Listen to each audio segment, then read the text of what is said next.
I am the music and movement teacher at Academic Explorers. Is there any advice for anyone who doesn't know that becoming a music therapist is a thing? What are some things that people don't know about music therapy? Music therapy is not entertainment. Every big discovery starts with a closer look. This is Magnify Childcare, presented by Academic Explorers. Guided by our promise to put the child first, we're zooming in on what makes these early years so important. Sharing the stories that shape us, focusing on what matters most. Let's start exploring. Welcome to Magnify Childcare, a podcast for parents and providers. We are your hosts, Danielle and Rochelle. Hello. And today we're here with a special guest, Miss Sabrina. Hello. So Miss Sabrina is our movement and music teacher. So would you like to tell us a little bit about yourself?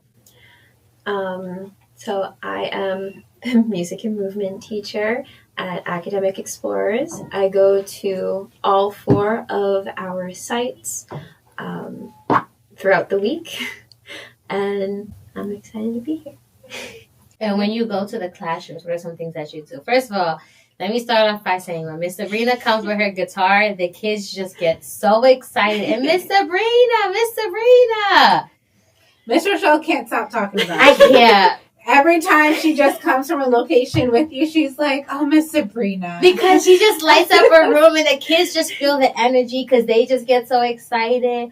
And then she does her little welcome. I'm not going to do the song, but she does her little welcome song and it's just so cute. Yeah. Well, I guess before we get into like what she does at the locations, I'm so curious as to how you got to be where you are today and I don't only mean that to be like music and movement at Academic Explorers. I mean, like the credentials that you have, why you chose to get into this industry at all or pursue the credential that you have. So do you mind sharing a little about like your history before AE? Yeah, of course. So ever since I was in 7th grade, maybe, I wanted to help people in a way that was like an alternative way, not like a regular, let's say, psychiatrist or therapist. Mm-hmm. So I always had in my head to be either music or art therapist.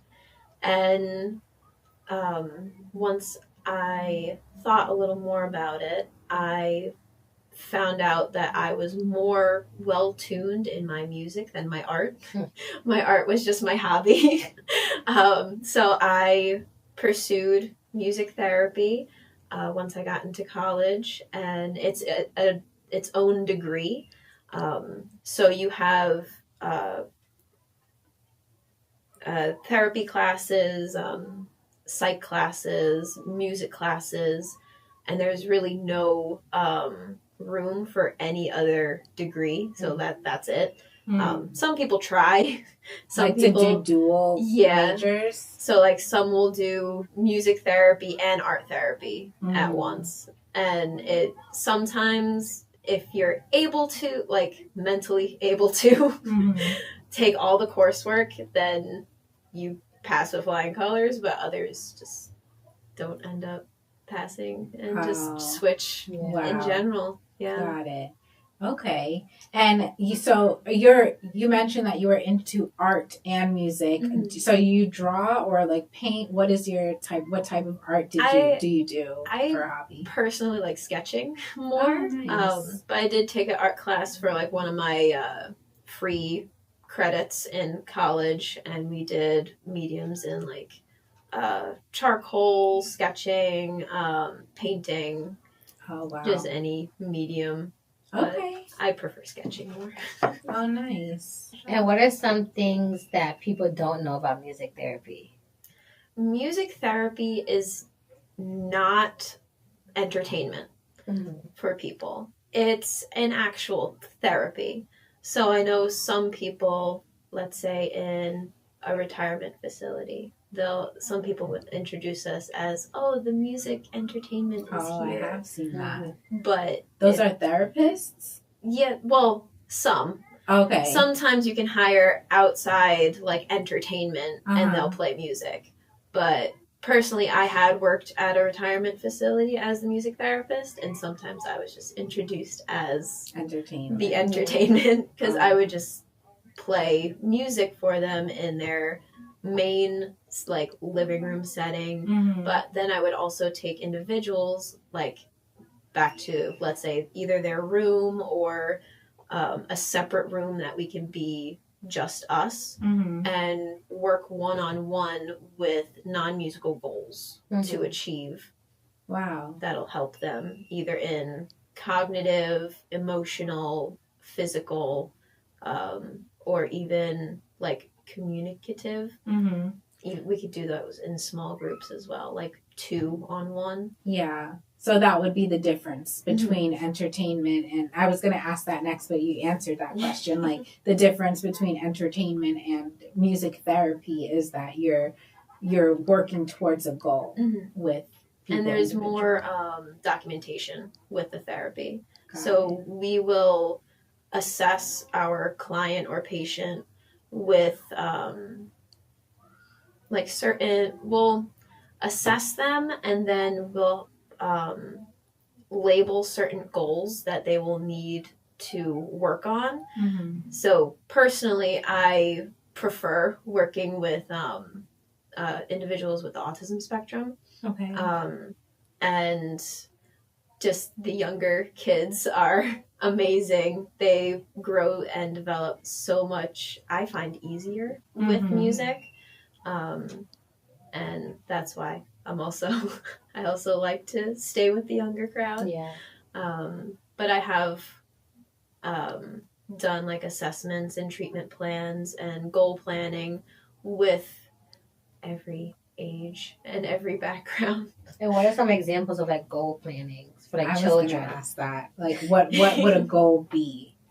So let's say one of our kids might have a hard time with like social cues. Let's say following direction or waiting their turn. So we can put them in a small group, which is like 2-on-1 or 3-on-1, a very small group, smaller than our classrooms. And then each kid will have their own goal set. But if I'm working on this one kid first, then we will focus on, okay, it's so-and-so's turn, let's wait. And then we watch them play the instrument first. And I'm like, okay, good job. Now it's your turn. And try to expand like the waiting time. So first we'll start off with like 3 seconds, maybe 10. And then if they can wait the 10 seconds, next time we can try 20 seconds and just keep on adding more time between the wait periods. Is there anything that, like, for people that are interested in getting the type of degree or the certification, which I'll ask you about later, that you have, what steps should they take? Like from high school or early college, is there any advice for anyone who doesn't know that becoming a music therapist is a thing and maybe they love music and they love working with people? What advice would you have for someone like that? So to get into music therapy, I would say start off looking at colleges with an undergrad, at least, in music therapy, whether it be in your state, other states. I know I stayed within New York, and there was only 3 colleges that offered undergrad. I was going to say, I don't think I've seen the degree, because that does sound like an obvious answer, like going with music therapy degree, but I feel like I've never seen that before. So is it, like, I know that there's schools that are, the only one I know is like Juilliard, like a school that is for the arts. Is that where you would go? Or do most colleges, like if a college has a program in education, is it expected that they would have a music therapy option? No. So I went to Malloy University, which is here in Rockwell Center. Uh-huh. And they had a music therapy degree for undergrad, and that's what I went to. I also applied to Fredonia, which is upstate New York. I've heard of that, yeah. That is a very like performing arts school, so they would be much harder on you with your music than really Malloy. Yeah. Even though all music schools or schools that do have music degrees are hard on you to like practice and be like the best musician that you can be. But I think Fredonia is up on another level. They're more for performing than, let's say, music therapy. Got it. And then I also had applied to, I want to say, Nazareth. I didn't get past that because I didn't quite like it there personally, but it might be for someone else. Then go for it. But it wasn't my personal liking there. I know I did your interview back in November. I believe so. But I don't remember where you said you were right before us. Were you working in the same sort of position as a music and movement teacher, or were you doing something differently right before you applied to Academic Explorers? So before I applied to Academic Explorers, I was, for the last, I want to say almost 2 years, the music therapist at Alternatives for Children, which is a preschool / daycare in Suffolk County. Okay. They have also, I think, 4 sites as well, but they were built on music therapy. So their founder was a music therapist, so they had already like brought in multiple different music therapists throughout all the schools. But I didn't have my certification at the time, and there is a time limit where you can work as a music therapist and still try and get your certification. But if you don't get your certification within that time limit, then they have to let you go. That sounds very similar to like regular classroom teaching. And just for added context, I forgot to bring up before, Miss Sabrina is a certified by New York State, a licensed music therapist, right? Yes. Which was what stood out to me on her resume as we posted the job for music and movement teacher. I'm thinking that we're pretty much just going to get applicants that are, classroom teachers and just interested in music or prefer to be doing things related to music, but they're teachers. I did not realize that I would get such a qualified person that really understood exactly what it was that we wanted to implement, and you took the ball and ran with it. So we really appreciate you for it. It's been amazing since. So going back to the music and movement, what does a typical day look like in the classroom when you go to each location? So in the morning, some schools are different. So some will have me start from infants and then go all the way to pre-K in the morning. And then I want to say in Old Westbury, we start from the oldest and go to the youngest in the morning, because I think your oldest classrooms leave in the afternoon. So I get them knocked out in the mornings. And then I do the younger classes after them and in the afternoon. Okay.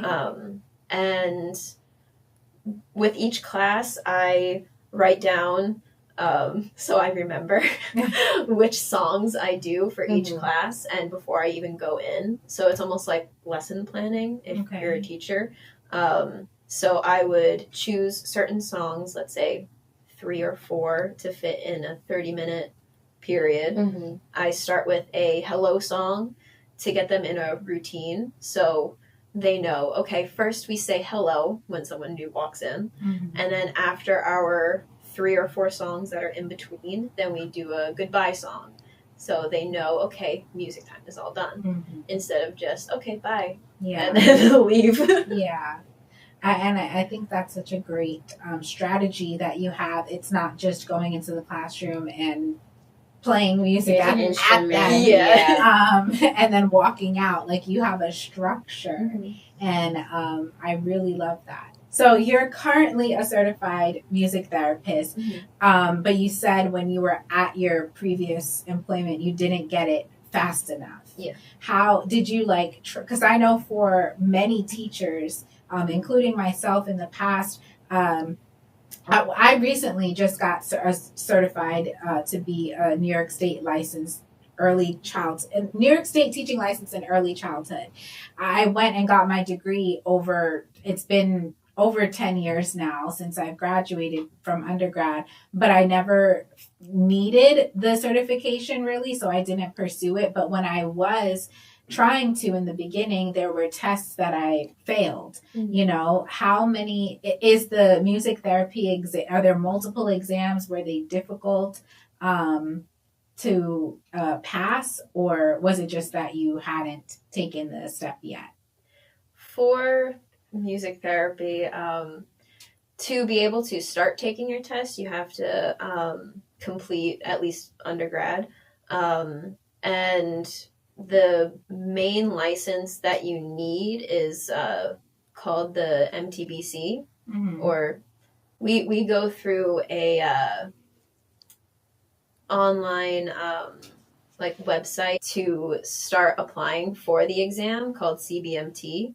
Okay. And there's a whole process of waiting for your application to be approved, sending in your transcripts to show that you've completed all your classes and courses that you need, completing all internship and fieldwork hours that were accrued during college.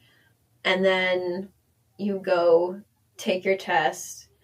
I personally had taken it 10 times. Oh, wow. It was a long process for me. Yeah, and it's one test. Oh my gosh. It was a long process for me. But my problem with the exam was, even though it's 150 questions, 20 of those questions don't count to your final grade. So they're I want to say practice questions for upcoming tests that they'll change in the next 5 years. So there's a 5-year cycle for the test. And they'll switch out different questions and answers. And even though it's all multiple choice, they're not what you would actually do as a person in therapy. It's more of what the computer thinks is right. Yeah. So that's really what got me. I'm I have to stop thinking an actual music therapist and see what the computer wants me to actually say. Interesting. Is there a cutoff for how many times you could take a test? No? Not these types of tests. It would be very unfortunate if there was, because so people invest hundreds of thousands of dollars sometimes to go to school and to get this. Not only for certain jobs, not only do you need a degree in education or therapy, but you also need to pass the exam in order to so it would be crazy if they did put a cap on it. People would waste their college years and their money, because most people do not pass on the first try. I wonder if it's that way for doctors. The exams that I'm sure doctors have to take in order to complete their. You're wondering if they have to take it multiple times? Yeah, if you found out your surgeon needed to take their exam 10 times. You're going to question the doctor? No. Sabrina, we don't question you. No. Not at all. And honestly, that would make me feel like they must know. They're dedicated, though. They They're did it 10 times. I went to tutors. I studied. Yes. It shows your dedication. Exactly, yes.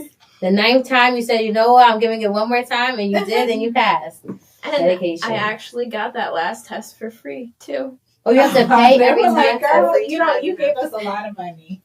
Just take it. Because the last, let's say, test number 7, 8, and 9, there was problems in the testing site that made, like, let's say one of my tests, all the computers shut off because there was like a power surge. Oh, wow. And that put a break in everyone's testing. At that point, I passed. Your computer's wrong, I passed. It's not working for me. And it definitely shows your dedication and your commitment to the field. Because not a lot of people would go and take it that many times. Yeah. Like they might think like, oh, this is just not for me. But really knowing and sitting and living in your purpose that just shows how much you're doing that. Well, how has your experience been? It's been like 5 months now. What are your thoughts on our students and our teachers and our class, our program coming from somewhere else? I know this was likely this is definitely a very different experience for you. You came from a program that was, like you said, built by a music therapist, and that's just what the company was. And now you're coming here, starting something new. What are your thoughts there? What were you thinking in the beginning? I love the children. I love all the teachers that I work with. Everyone is very nice and welcoming. Coming from a school that was built off of music therapy, it just gives me more to think about in the back of my mind of what I want to bring here. And I definitely would like to build the program even more as time goes on, because things can't happen overnight. But I definitely love it, and the kids seem to have fun. I just want them to have fun, even though it is structure and they have to learn how to like listen through the time and wait. They're getting used to what we're trying to do. That's good. Good to know. And you talked about bringing things later on onto the company. So what are some of those things you're thinking about? Possibly, I know you have some students that do have special needs or need that extra help. Possibly getting, if they do have an IEP, getting a hold of their IEP, seeing if whatever their treatment team they have, if music therapy can possibly fit onto their treatment team or IEP, and possibly having one-on-one music therapy with certain students. And I know my Fridays are rotating through the different schools, so maybe Fridays would be a good day to like rotate through individuals instead of classes. Is there a way to go about doing that formally, where like you're included on the child's IEP? I am trying to look more into it, because I have never started my own music therapy program. But I know definitely through, I'm forgetting the website right now, but it's a music therapy affiliated website, has a lot of information, and it does also bring in certain grants too for music therapy. I'm unsure of which ones would be a good fit for like preschool. And I tried to ask one of my coworkers from Alternatives to see which grant that we were under in that school. And she didn't help me much. She didn't remember what grant we were under. I'm like, all right, I gotta do some research. But that would help with like any, let's say, musical instruments I need, like repairs, myself included, or adding more music therapists onto the team to help with the one-on-ones. Well, that's definitely something we can for sure look into together. I think it would be excellent if you have this calling to start your own music therapist business. That would be amazing. And I would think that it's a need, because if you've found success in your students, like even outside of Academic Explorers over the years, and with us being in education for so many, at this point, decades, between the administrators that we have and not knowing that music therapy was an option, Mm-hmm. like, I think it needs exposure, you know, especially around these areas. But yeah, thank you so much for sharing. We do end each episode with giving what we call an AEA plus, which is highlighting either teacher, a child, a group of people, a committee, center, putting a spotlight on something positive that they've done. Can I challenge you with giving us an AEA plus from any of the experience the last couple of weeks? Is there anybody that you're like, whether it be, again, a teacher, a student, group, a center, like, has anything stood out to you about our team recently? I definitely see in, I want to say, Old Westbury, all the kids are absolutely amazing over there. They, even though some kids have their little niches, they have amazing listening skills, music skills, even though we've just started going to Old Westbury.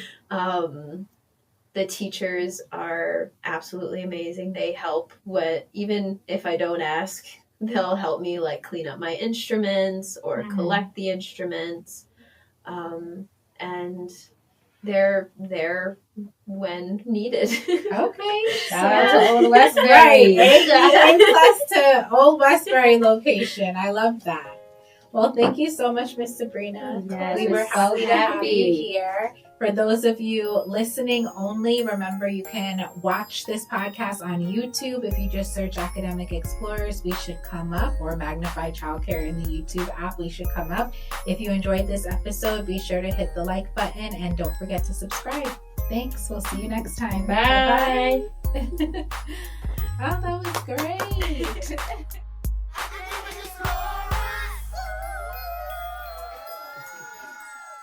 On the next episode, Today, we are going to be talking about money. You have to pay your staff. You have to pay the rent. All the supplies that's in the building. Childcare is too expensive. Yeah. Ooh, You're sweating? just a little. You lost me at the rent.